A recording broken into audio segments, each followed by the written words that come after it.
ಸಾವಿರಾರು ವರ್ಷಗಳ ಇತಿಹಾಸ ಹೊಂದಿರುವ ಒಂದು ಪವಿತ್ರ ಕ್ಷೇತ್ರದ ಬಗ್ಗೆ ನಿಮಗೆ ತಿಳಿಸ್ತೇನೆ. ಅದು ಬೇರೆ ಯಾವುದೂ ಅಲ್ಲ, ಶ್ರೀ ದುರ್ಗಾ ಪರಮೇಶ್ವರಿ ದೇವಾಲಯ ಹುಂತನಗೋಳಿ. ಇಲ್ಲಿ ನಡೆದ ಪವಾಡಗಳ ಬಗ್ಗೆ ಎಲ್ಲವನ್ನು ತಿಳಿಸ್ತೇನೆ. ವಿಡಿಯೋನ ಕೊನೆಯ ತನಕ ನೋಡಿ. ಸೌಪರ್ಣಿಕ ನದಿಯ ಪಕ್ಕದಲ್ಲಿ ದಟ್ಟವಾದ ಕಾಡಿನ ಮಧ್ಯೆ ನೆಲೆಸಿರುವ ಈ ದೇವಿಯ ಸನ್ನಿಧಿ ಪ್ರಕೃತಿ ಮತ್ತು ದೈವಿಕತೆಯೇ ಅದ್ಭುತ ಸಂಗಮವಾಗಿದೆ.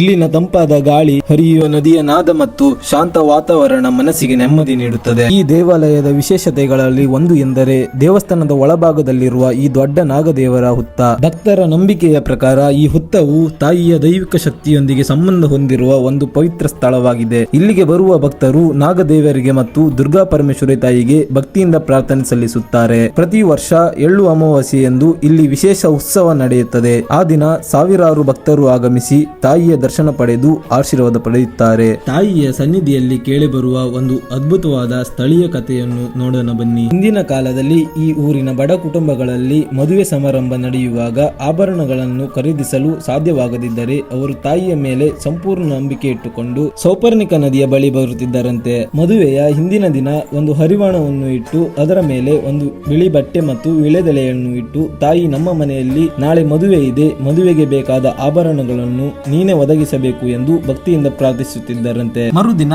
ಬೆಳಿಗ್ಗೆ ಬಂದು ನೋಡಿದಾಗ ಆ ಹರಿವಾಣದಲ್ಲಿ ಆಭರಣಗಳು ಕಾಣಿಸುತ್ತಿದ್ದವು ಎಂಬುದು ಇಲ್ಲಿನ ಹಿರಿಯರು ಹೇಳುವ ನಂಬಿಕೆಯ ಕತೆ. ಆಭರಣಗಳನ್ನು ಬಳಸಿ ಮದುವೆ ಸಮಾರಂಭವನ್ನು ನೆರವೇರಿಸಿ ನಂತರ ಸಂಜೆ ಅದೇ ಸ್ಥಳಕ್ಕೆ ತಂದು ತಾಯಿಗೆ ಮರಳಿ ಅರ್ಪಿಸುತ್ತಿದ್ದರಂತೆ. ಬಹಳ ದೂರದಿಂದ ಬಂದ ಒಂದು ಕುಟುಂಬಕ್ಕೆ ಬಹುಕಾಲದಿಂದ ಸಂತಾನ ಭಾಗ್ಯ ಇರಲಿಲ್ಲ. ಮನಸ್ಸಿನಲ್ಲಿ ನೋವು ತುಂಬಿಕೊಂಡು ಅವರು ದೇವಿಯ ಸನ್ನಿಧಿಗೆ ಬಂದು ಒಂದು ಹರಕೆಯನ್ನು ಕಟ್ಟಿಕೊಳ್ಳುತ್ತಾರೆ. ನಮಗೆ ಸಂತಾನ ಭಾಗ್ಯ ದೊರೆತರೆ ಈ ದೇವರ ಸನ್ನಿಧಿಯಲ್ಲಿರುವ ನೈಜ ಹಾವಿನ ಕಣ್ಣಿಗೆ ಕಾಡಿಗೆ ಹಚ್ಚುತ್ತೇವೆ ಎಂದು ಪ್ರಾರ್ಥನೆ ಮಾಡಿಕೊಳ್ಳುತ್ತಾರೆ. ದೇವಿಯ ಕೃಪೆಯಿಂದ ಕೆಲವೇ ದಿನಗಳಲ್ಲಿ ಆ ಕುಟುಂಬಕ್ಕೆ ಸಂತಾನ ಭಾಗ್ಯ ದೊರೆಯುತ್ತದೆ. ಆದರೆ ಈಗ ಅವರ ಮುಂದೆ ಒಂದು ದೊಡ್ಡ ಸವಾಲೇ ಎದುರಾಗುತ್ತದೆ. ಅವರು ಕಟ್ಟಿಕೊಂಡ ಹರಕೆಯನ್ನು ತೀರಿಸುವ ಸಮಯ ಬರುತ್ತದೆ. ಹರಕೆಯನ್ನು ತೀರಿಸಲು ಅವರು ದೇವರ ಮುಂದೆ ಬಂದು ನಿಂತಾಗ ಅಲ್ಲಿ ಒಂದು ಅದ್ಭುತ ಘಟನೆಯೇ ನಡೆಯುತ್ತದೆ. ಹುತ್ತದಿಂದ ಬೃಹತ್ ಆಕಾರದ ಹಾವೊಂದು ಹೊರಗೆ ಬಂದು ಅವರ ಮುಂದೆ ನಿಂತುಕೊಳ್ಳುತ್ತದೆ. ಆ ದೃಶ್ಯವನ್ನು ಕಂಡ ಮಹಿಳೆ ಭಯದಿಂದ ಮೂರ್ಛೆ ಹೋಗುತ್ತಾರೆ. ಈ ಘಟನೆ ಕಂಡ ಅರ್ಚಕರು ಮತ್ತು ಊರಿನವರು ದೇವರ ಮುಂದೆ ಪ್ರಾರ್ಥನೆ ಮಾಡುತ್ತಾರೆ. ತಾಯಿ, ಈ ಸೇವೆಯನ್ನು ಮಾಡಲು ನಮಗೆ ಸಾಧ್ಯವಾಗುತ್ತಿಲ್ಲ.